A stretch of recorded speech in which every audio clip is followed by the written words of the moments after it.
Hello student, आज हम पढ़ेंगे अध्याय 3 घातांक। तो सबसे पहले जो घातांक पाठ है, घातांक को समझ लेते हैं कि घातांक किसको कहते हैं। तो मैं यहाँ उदाहरण से समझाना चाहूंगा। सबसे पहले हम उदाहरण ले लेते हैं 2 गुणित 2 गुणित 2। 2 को मैंने 3 बार गुना कर दिया, तो होगा क्या? ये होगा 2 की घात 3। इसको कहेंगे 2 कितने बार है? 1 2 3 बार, बराबर 2 के ऊपर में लिख दिया 3, तो इसको पढ़ेंगे 2 की घात 3। तो यहां हम 2 को क्या कहेंगे? यहां हम 2 को कहेंगे आधार। यहां हम 2 को कहेंगे आधार, और जो ऊपर में जो लगा है 3 उसको कहेंगे घात। जो ऊपर में लगा है घात, उसी को घातांक कहते हैं। तो 2 की घात 3, 2 आधार है, 3 जो है घात। अब इसको पढ़ेंगे कैसे? इसको पढ़ेंगे 2 की घात 3। कुछ समझ आया होगा। क्या पढ़ेंगे? 2 की घात 3। 2 क्या चीज है? आधार। 3 क्या चीज है? घात। तो ये 2 नंबर में सवाल आता है, तो अच्छे से इसको याद कर लेंगे। अब मैं एक दूसरा उदाहरण लेता हूं, आपको समझाने का प्रयास रहेगा। मैं दूसरा उदाहरण लेता हूं 7 गुणित 7 गुणित 7 गुणित 7।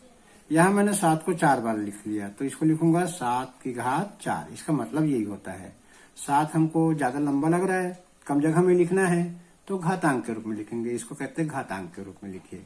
यदि बोले 7 7 7 गुणित 7, ये सवाल दिया है, इसको बोले घात के रूप में लिखे, तो ये घात के रूप में हो गया। अब ये विस्तार के रूप में है, ये घात और ये विस्तार। तो यहां हम 7 को क्या कहेंगे? यहां 7 जो है आधार है।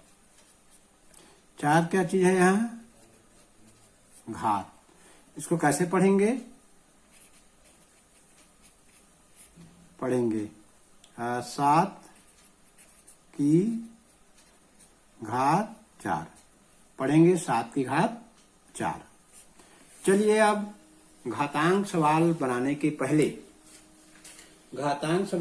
पहले हम पढ़ेंगे कुछ घात के नियम, घातांक के नियम पढ़ेंगे। चलिए पढ़ते हैं यही घातांक के नियम। घातांक के नियम 7 8 नियम है। तो आज मैं शुरू के जो नियम बहुत महत्वपूर्ण है उसे बताऊंगा, और जैसे जैसे सवाल आते जाएगा वैसे वैसे मैं घातांक के नियम बताते जाऊंगा, क्योंकि नियम बहुत ज्यादा है और उसको बताने में टाइम लगेगा। तो ये देखिए, सबसे पहले जो घातांक का जो नियम है वो नियम है गुणा का नियम। सबसे पहले घातांक में जो नियम है वो है गुणा का नियम। तो गुणा का नियम क्या है? गुणा का नियम यह है कि यदि a m बार है तो इसको ऐसे लिखेंगे घात के रूप में। a n बार है तो इसको लिखेंगे a n, a की घात m गुणित a की घात n। ये गुणा है तो इसको कहेंगे गुणा के नियम। इसको आधार 1 बार है, इसको आधार कहते हैं, इसको घात। आधार यदि दोनों का समान है तो 1 बार लिखेंगे, और घातों को इधर हम जोड़ देंगे। इधर गुणा है, अलग अलग, आधार समान है m और n, लेकिन आधार समान है तो 1 बार लिखेंगे और ये घातों को जोड़ देंगे। कैसे? इसको क्यों ऐसे जोड़ दिए? चलिए उदाहरण से समझाते हैं। ये मैंने ले लिया एक उदाहरण ले लिया 3 की घात 5, 3 की घात 7, 3 की घात 5, 3 की घात 7, ऐसे दिख रहा है। देखो 1 की जगह 3, 1 की जगह 3, m की जगह 5, n की जगह 7। तो इसका उत्तर क्या होगा? इसका उत्तर होगा 3 आधार को 1 बार लिखूंगा और घात को जोड़ दूंगा। तो 3 की घात 5 धन 7, तो 3 की घात कितना हो जाएगा? 7 5 12। 3 की घात 5 धन 7, तो 7 और 5 को जोड़ूंगा तो 3 की घात 12। इसी प्रकार से मैंने दूसरा सवाल ले लिया, 10 की घात 2 गुणित 10 की घात 18। इसको कैसे लिखना है, 3 की घात 2 धन 18 बराबर 3 की घात 20। 18 2 20, 3 की घात 20। ये है गुणा का नियम। समझ गए होंगे कुछ। गुणा का नियम, पहला नियम है घातांक के नियम में गुणा का नियम। अब हम पढ़ेंगे घातांक के नियम में दूसरा नियम जो पढ़ेंगे वो है भाग का नियम। चलिए पढ़ते हैं भाग का नियम। भाग का नियम,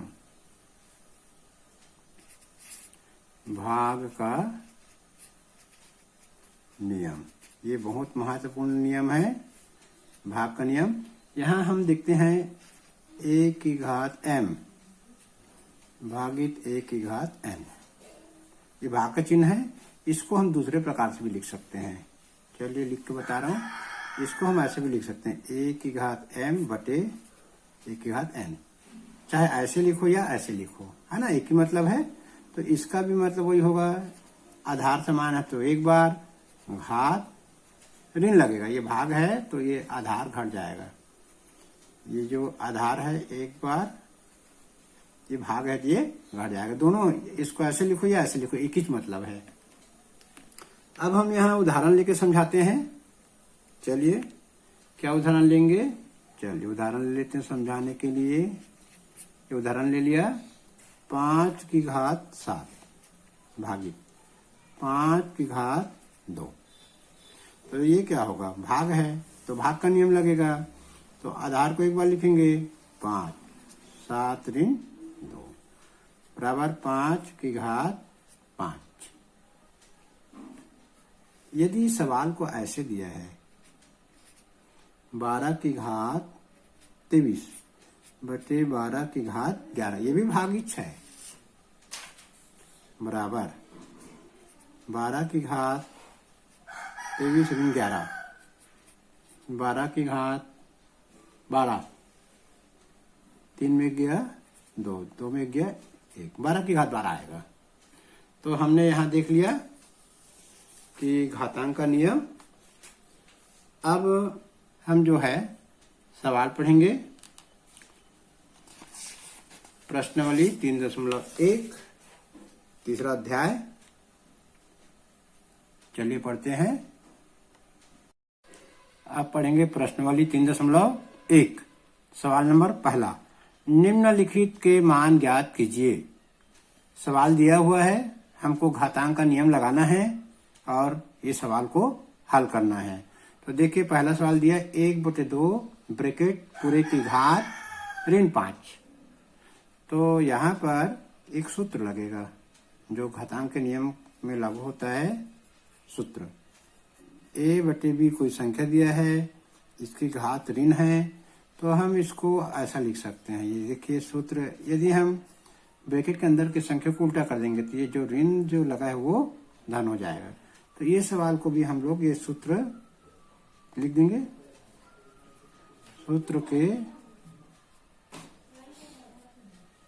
सूत्र के प्रयोग से ऐसा लिख देंगे, ये सूत्र का प्रयोग करेंगे। a की जगह 1 है, b की जगह 2 है, तो ये जो b है ऊपर आ जाएगा, 2 ऊपर जाएगा, 1 नीचे आ जाएगा। तो इस सवाल को लिखेंगे 2/1 ब्रैकेट, ये ऋण एम धन एम होंगे तो ऋण 5 यहाँ पर आके क्या हो जाएगा, धन 5। अब ये 2/1 को हम 5 बार लिखेंगे, 2/1 गुणित 2/1 गुणित 2/1 गुणित 2/1 गुणित 2/1। 2 को 5 बार गुना करेंगे 32, 32/1 का मतलब आएगा 32। तो 32/1 का मतलब 32 ही होता है। किसी भी संख्या को यदि हम 1 से भाग दें तो उसका उत्तर उतना ही आता है, नहीं बदलता है। तो ये हमारा पहला सवाल हो गया। अब हम एक दूसरा सवाल लेते हैं। 1/3 की घात ऋण 4, ये घातांक का ही सवाल है। तो इसमें भी सूत्र लगेगा। सूत्र मैं बताते जा रहा हूं सवालों में, ये ऐसा सूत्र लगेगा इसमें 1/(a) ऋण m। यदि कोई संख्या नीचे में है और वो ऋण में है, ऊपर में 1 है, तो उसका सूत्र ये है। ये जो नीचे जो हार है ऊपर चले जाएगा और ऋण जो है धन हो जाएगा। लिखेंगे सूत्र के प्रयोग से। ए की जगह क्या है 3 है, m की जगह क्या है 4 है, तो इस सूत्र का यहाँ प्रयोग करेंगे तो क्या होगा, ये 3 जो है ऊपर चले जाएगा, ए की जगह m की जगह 4 आ जाएगा और वो भी धन में। ये देखिए इसका हल इस सूत्र के प्रयोग से ये होगा। इसको 3 को 4 बार लिखूंगा मैं, 1 बार, 2 बार, 3 बार और ये 4 बार। तो इसको गुना करेंगे 3 × 9, 9 × 27, 27 × 81। ये हमारा दूसरा सवाल बन गया।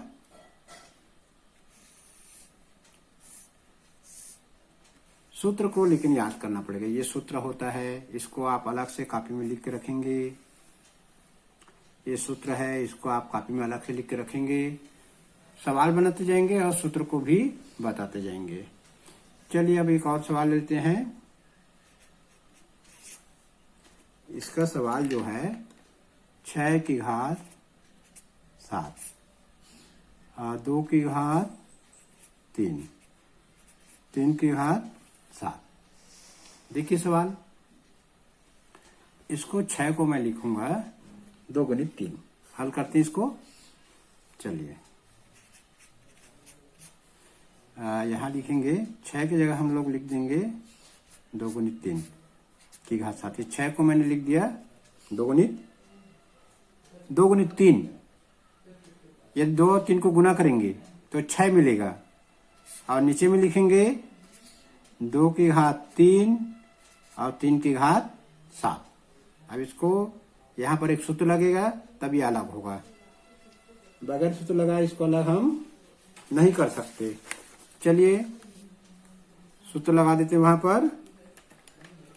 ये हमने सूत्र लगा दिया। ये क्या सूत्र है, यदि हमारा a × b पूरे की घात m है तो ये हो जाएगा a की घात m × b की घात m। m एक ही बार है, अंदर में 2 संख्या है, लेकिन जब ये ब्रैकेट को हटाएंगे a की घात m होगा गुणित b की घात m। यहाँ पर a की जगह 2, b की जगह 3 है, इसको लिख देंगे अलग अलग। चलिए ये सूत्र के प्रयोग से लिखेंगे, सूत्र के प्रयोग से। तो इसको लिखेंगे 2 की घात 7, 3 की घात 7। ये ऊपर को ना, ऊपर में लगेगा सूत्र, नीचे में नहीं लगेगा, नीचे तो वही संख्या है। 2 की घात 3, 3 की घात 7। अब यहाँ पर हम लोग यहाँ पर जो है 2 की घात 7 और 2 की घात 3 को अलग लिखेंगे।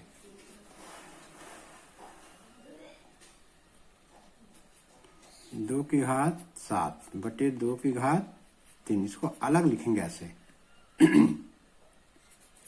3 की घात 7 बटे 3 की घात 7 को अलग लिखेंगे। अलग अलग लिख लिए। इसमें अब भाग का नियम लगेगा, इसमें भाग का नियम लगेगा। भाग का नियम हम लोग जानते हैं। चलिए फिर भी मैं आपको एक बार भाग का नियम बता ही देता हूं। क्या है भाग का नियम, यहां लिखते हैं भाग का नियम। भाग का नियम क्या है, a की घात m बटे a की घात m, तो a की घात m ऋण n। यदि आधार समान है तो आधार को एक बार लिखेंगे, घातों को घटा देंगे। यहां भी 2 लिखेंगे, यहां भी हम लोग लिखेंगे 2 और 7 ऋण 3। देखिए ये 2 को एक बार लिख दिए और 7 ऋण 3, इसी नियम से 3 लिखेंगे और 7 ऋण 7, क्योंकि इसमें दोनों में 7 है तो यहाँ पर 7 ऋण 7 लिखेंगे। अब इसको हल करेंगे।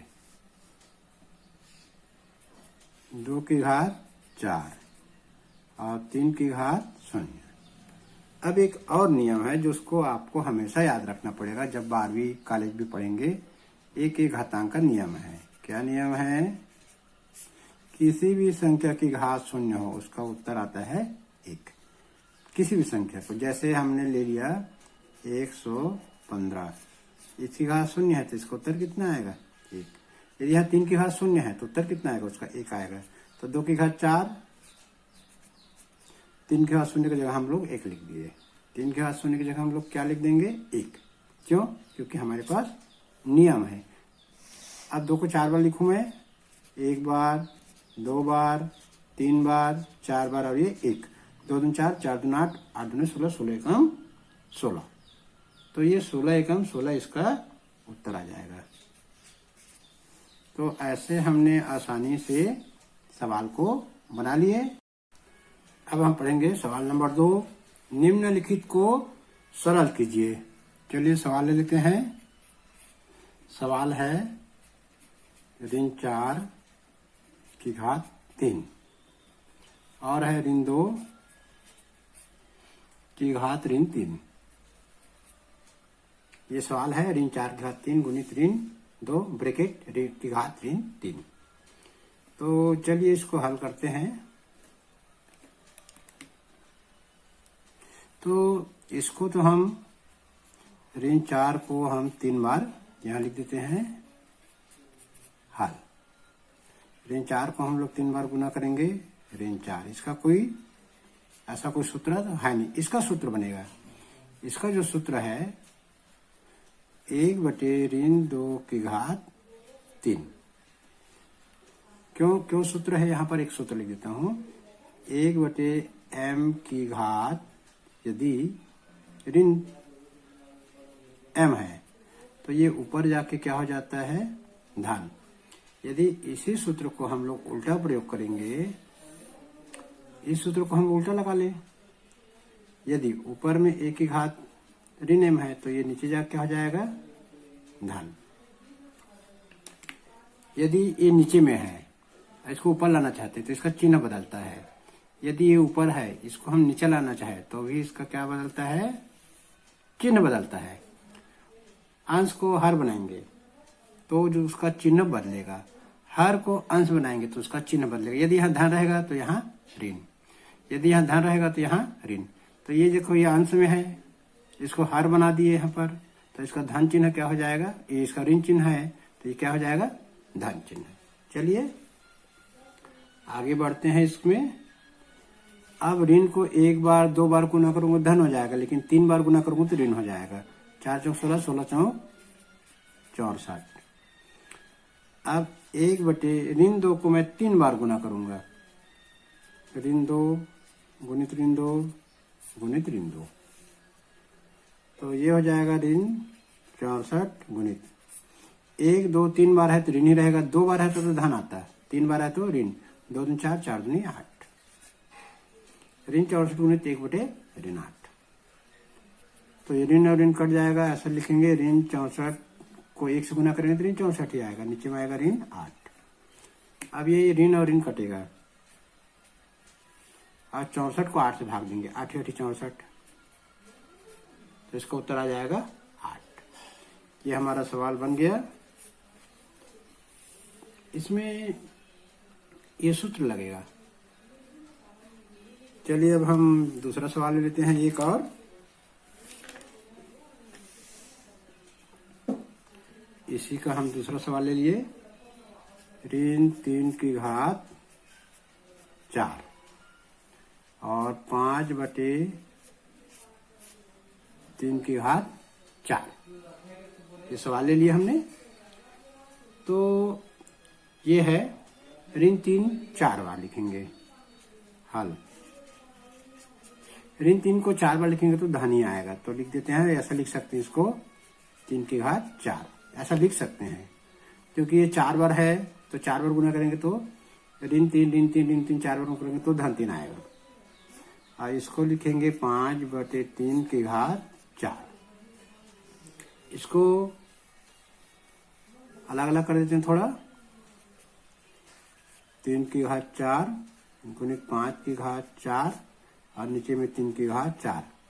इसको अलग अलग कर दिए, ऊपर का अलग घात नीचे का अलग घात। ये होता है, जैसे ये सूत्र है a बटे b पूरे की घात m, तो a की घात m बटे b की घात m, ये सूत्र है। तो बहुत ज्यादा घातांक में सूत्र है।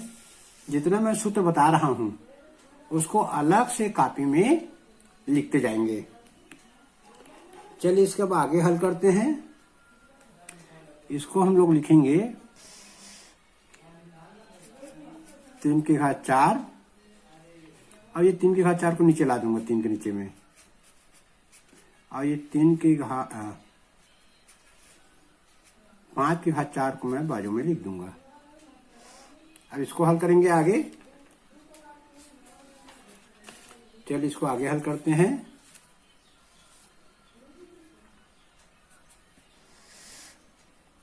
ये भाग का नियम लगेगा, इसमें आधार समान है तो 3 को एक बार लिखूंगा, घात को घटा दूंगा और 5 की घात 4, यहां भाग का नियम लग गया। अब बार बार भाग का नियम लिखने की जरूरत नहीं है, यदि लिख देते हैं याद है तो यहां ऐसा लिखेंगे, चूंकि a बटे m a की घात m बटे a की घात n, तो a की घात m ऋण n, ये भाग के सूत्र से इसको हल किए।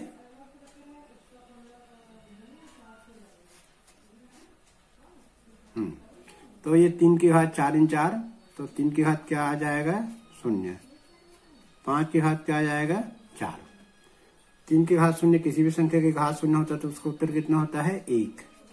5 को 4 बार लिखेंगे, 1 बार 2 बार 3 बार और ये 4 बार, तो 5 पंचे 25, 25 पंचे 125, 125 पंचे 625 और 625 एकम 625, तो ऐसे आगे उत्तर 625।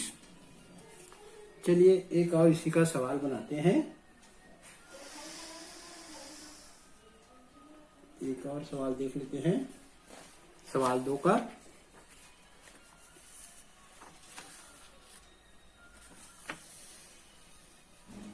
आगे और सवाल ले लिया, ऋण 5 की घात 3 भागित 5 की घात ऋण 7। इसको हल करेंगे। ये भागित है तो सबसे पहले इसको एक लाइन में लिखेंगे, इसको थोड़ा दूसरे तरीके से लिखेंगे। ऋण 5 की घात 3 बटे, हम बटे रूप में लिखेंगे, ज्यादा अच्छा रहता है, और 5 की घात ऋण 7। तो हम जानते हैं नीचे यदि हर में कोई संख्या की घात ऋण है तो उसमें एक सूत्र लगता है। क्या सूत्र लगता है, यहीं लिख देता हूं, a की घात ऋण m, तो ये हर जो है अंश बन जाता है और जो घात ऋण रहता है वो धन बन जाता है। a की जगह 5 है और m की जगह 7, तो ये नीचे में है हर में, इसको ऊपर ले जाऊंगा और इसके घात को धन कर दूंगा इसके हिसाब से। चलिए तो बराबर का निशान लगा लिया, ऋण 5 की घात 3 वही रहेगा और ये 5 ऊपर चले जाएगा, ये घात जो है वो धन हो जाएगा। यहाँ ऋण था इस सूत्र में या ये सवाल में यहाँ पर, तो ये 5 घात ऋण 7 ऊपर जाके क्या हो गया 5 की घात धन 7 हो गया। अब इसको 3 बार और इसको मैं 7 बार गुना करूंगा। यदि ऋण को हम 3 बार गुना करें किसी संख्या के साथ तो ऋण ही रहेगा। इसको 7 बार गुना करूंगा, 1 बार 2 बार 3 बार 4 बार 5 बार 6 बार और ये 7 बार। तो यदि ये ऋण चिन्ह लगा है 3 बार 1 बार 5 बार 7 बार, तो उत्तर ऋण में आएगा। ऐसे सभी को मैं गुना करूंगा तो उत्तर आ जाता है 9 7 6 5 6 2 5, इतना लंबा आ जाता है। तो ये संभावना इसकी कम है पेपर में आने की। चलिए अब हम पढ़ेंगे, एक और सवाल पढ़ लेते हैं आज जो पेपर में बहुत आ चुका है। सवाल नंबर 3, सरल कीजिए। ये जो बना रहा हूं सवाल नंबर 3 पेपर में बहुत बार आ चुका है, तो तीसरे में 2 सवाल है। पहला सवाल जो है बहुत पेपर में आता है, इस बार भी पेपर में पूरी आने की संभावना है। तो लीजिए सवाल, 16 गुणित t की घात ऋण 3 बटे 4 की घात ऋण 3 गुणित 8 गुणित t की घात ऋण 6। ये सवाल है। सवाल मिल गया। सवाल को हम हल करेंगे। चलिए सवाल को हल करते हैं। तो एक बार मैं सवाल को फिर से लिख दूंगा वैसी को वैसी। 16 गुणित t की घात ऋण 3 4 की घात ऋण 3 गुणित 8 गुणित t की घात ऋण 6। इसमें यदि किसी संख्या की घात में ऋण है, हर है, तो उसको अंश में ले जाएंगे तो घात धन हो जाता है। तो ये इसको ऊपर ले जाऊंगा तो ये 4 की घात 3 हो जाएगा ऊपर में। इसको भी ऊपर ले जाऊंगा तो t की घात 6 हो जाएगा। तो देखिए इसको ऊपर ले जाऊंगा तो क्या हो जाएगा, 4 की घात 3 गुणित 16। अब इसको ऊपर ले जाता हूँ, इसको रहने देता हूँ अभी। इसको ऊपर ले जाता हूँ तो t की घात 6, ये बाजू में है तो t की घात ऋण 3 हो जाएगा वो। और नीचे में क्या बचेगा, केवल 8 बचेगा। इस लाइन में 4 की घात ऋण 3 को ऊपर ले गया और t की घात ऋण 6 को ऊपर ले गया। अब इसको हल करेंगे।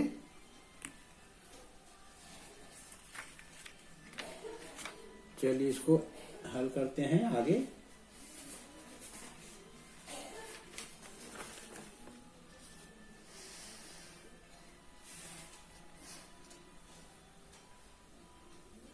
हाँ, तो 4 की घात 3, 4 की घात 3 को हम लोग वैसे को ऐसे लिख देते हैं। अभी 4 की घात 3 ही लिख देते हैं। चलिए, और यहां पर मैं 8 और 16 को काटूंगा। चलिए एक लाइन नीचे काटेंगे अगले लाइन पे। 16 बटे 8 वैसे को ऐसे लिख दिया। यहां पर था t की घात 6 गुणित t की घात ऋण 3, ये सवाल था। अब यहां पर हम देखेंगे ये दोनों गुणा के नियम में जुड़ जाएंगे और ये काटेंगे ऊपर नीचे। 8 एकम 8, 8 दूनी 16। 4 को मैं 3 बार गुना करूंगा, 4 गुने 4 गुने 4, 4 चौक 16, 16 चौक 64। ये आ गया 2। ये जहां पर ये सूत्र लगेगा, a की घात m गुणित a की घात n बराबर a की घात m धन n। यदि आधार समान है तो घात जुड़ जाएंगे। t की घात 6 धन, लेकिन यहाँ ऋण 3 है तो ब्रैकेट में ऋण 3 लिखेंगे। ये हमारा सूत्र है। चलिए आगे। 64 गुणित 2 t की घात 6 ऋण 3। ये ब्रैकेट को हटाऊंगा तो ऋण और धन का गुना होगा, ऋण आएगा। ये ब्रैकेट को हटाना है यहाँ से, ऋण और धन मिला के ऋण। 64 गुणित 2 करूंगा 128, और t की घात जो है 6 में 3 घटाऊंगा 3। तो ये उत्तर आ गया। तो ये सवाल जो है बहुत महत्वपूर्ण है, इम्पोर्टेंट है।